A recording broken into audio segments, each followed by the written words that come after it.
of the RRT Boxing Show. I'm your host, Mr. A, and we're doing a nice weekly recap of the last week of November 11/28, headlined probably by Daniel Dubois taking on Joy Joyce, the Juggernaut. That was probably the biggest fight going into the weekend. The biggest name was probably Daniel Jacobs taking on Gabriel Rosado. And since I did the video individually on the Dubois fight and Joe Joyce, we're not going to talk about that. As you can see, the picture is not on the thumbnail. We're talking about the other fights that happened throughout that week. Daniel Jacobs, Rosado. You had Jack Catterall, the next one up for the 140 undisputed. Remember, he took that deal so Taylor and Ramirez can fight. Him being such a big figure, and him fighting, it wasn't really covered. People just don't give a rat's ass anyway. But that's why we're here. That's why you're here. This is the Boxing Junkie. For you junkies in boxing, we'll talk about it. You had Tony Yoka, and then you had all those fighters are ranked fighters. The only one that's not ranked that we're going to be talking about is Daniel Ustinov, Yella Ustinov, defeating Julius Indongo, which is a shame because, in my opinion, and this is the RRT Boxing Show, Mr. A's thoughts here on the weekly recap. So my opinion is what it is. I'm a junkie, and I'm a boxing junkie, and I'm addicted to ring generalship. We always got to say that in every session, every meeting. So if you feel free, leave a comment down below. State your name, state your junkie, and what's your addiction. I'm Mr. A, and I'm addicted to ring generalship. We're going to start off with Daniel Jacobs. I had that fight a draw, but I definitely have no problem with it being edged to Jacobs. The fight was what everyone pretty much says about it. It was lackluster. Daniel Jacobs. Let's really talk about that. Because I said going into that breakdown, I forgot what video I talked about it. I think it was the Emmanuel Tago. Yeah, I talked about it real quickly on that one. That's the only that's the only fight I covered on that card was the Tago. And I said Jacobs just seems to be mailing it in now against Golovkin, Triple G. Canelo. He's just not letting his hands go. And if you look at prior to that, like he I don't know his names off his back, but he went into a Triple G fight off what? Sergio Mora twice, and I think a Peter Quillen, one round hitter quitter. It's hard to judge that on because no one expected him to do that to Quillen. So they're like, oh shit, a temple shot, and he just wrote it out like he's that big bad guy. He really wasn't too much, He got that Triple G fight because Triple G was in desperate need of an opponent. He had the hottest name. PBC built him up like he was a superstar. And one of the facts I think it is, he just rode the fact and rode the credibility that he was probably the hottest black middleweight at that time. And Triple G was taking slack at that time for not, even though he fought Willie Monroe, and he fought I forgot who was Ware. I forgot his first name. They weren't considered big name black boxers, threats. So I think Daniel Jacobs just really cashed in on that spotlight at the moment. And Gabriel Rosado was right. Like who have you beaten? You stepped up, you lost. So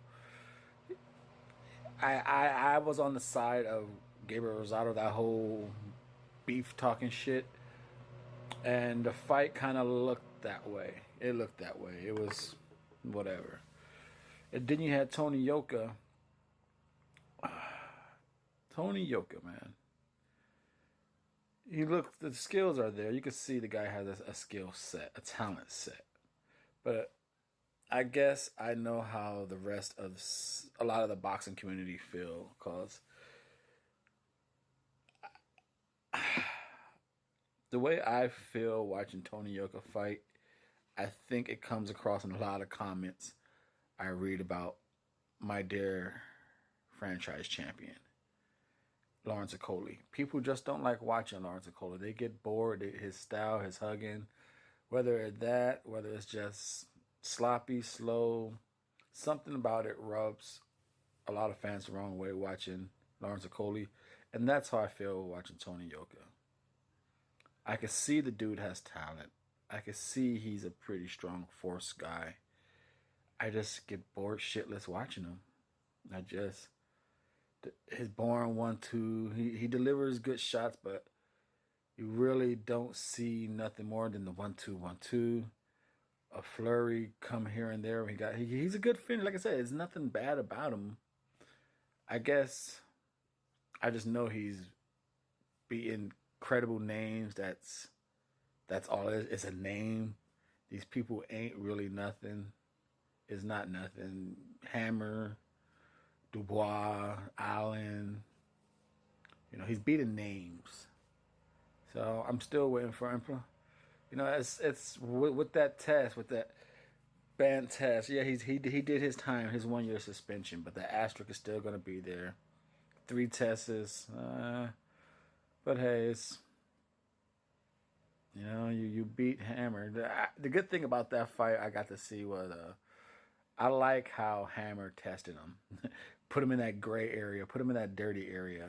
Fought him, put his head down, push him to the ground, put his head back with the elbow.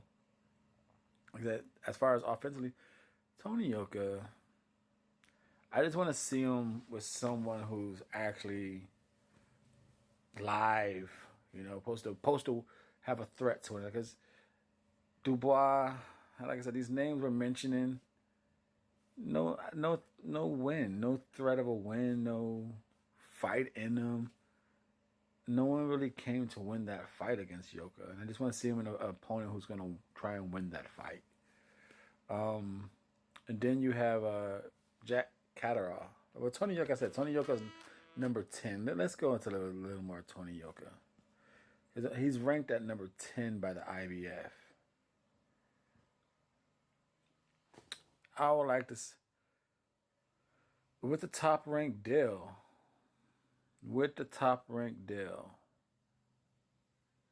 his co-promotion in the States, maybe take on, since he's fighting names at the end of with nothing, and for saying that Pulev is going to lose to Joshua, give him Pulev, even though Yoka himself said he wants Chisora or Joyce in 2021. We'll see. Joyce, why would Joyce fight him, taking that step back, considering he just beat number 2, Daniel Dubois, in the WBO? Why would you fight Tony Yoka unless it's just really personal to Joyce to tie it up 2-2, the amateur crap? Get that, step it up and make it 1-0 in the pro game. You see, he called out Usyk. Joyce did, but why would Usyk do the same thing? Why would he take a step backwards? Got nothing to gain. So maybe Yoka could get Pulev, the biggest name on the lose, even though he's coming off a Joshua loss. But if it's not that, who else has connections with a top rank? Oliver Valin, even though he dips back and forth with PBC and ESPN, top rank.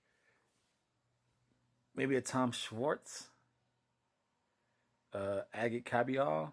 Will Top Rank give Kabial to Tony Yoka, 2 undefeated foreign prospects considering they're on American soil?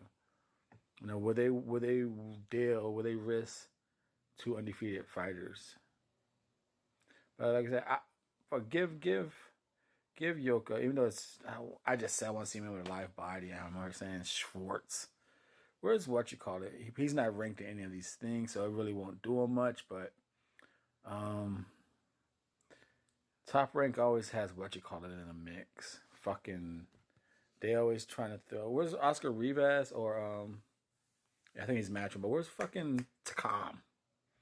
They always throwing the old man Takam in there to get beat up.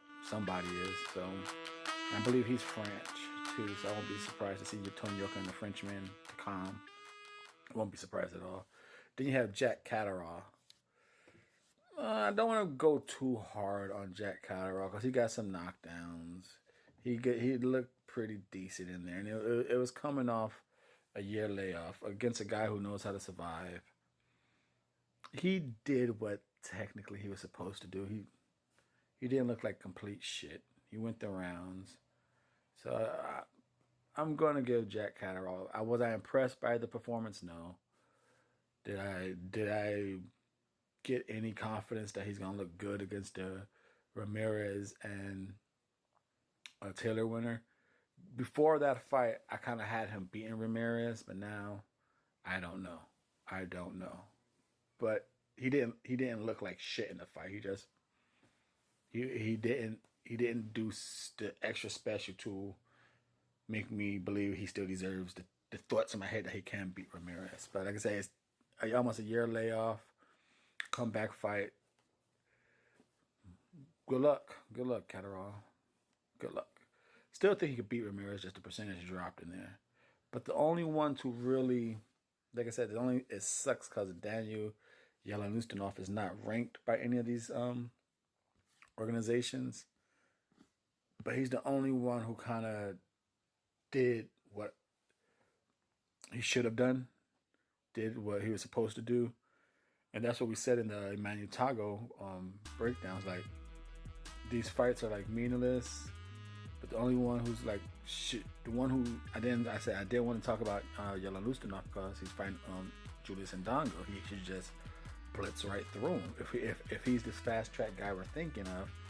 And sure enough, out of all the fighters, get Jacobs talking all that shit about levels on Rosado, didn't show no levels. Yoka, I'm pretty sure other people thought he might be able to finish Hammer. Like, come on, finish the show. Didn't do it. Catterall, depending on how you want to be hard on him, I give him a slight pass. You know, he did, like I said, he did score some knockdowns. So give him a pass on that one. He did 10 rounds, dominated the guy.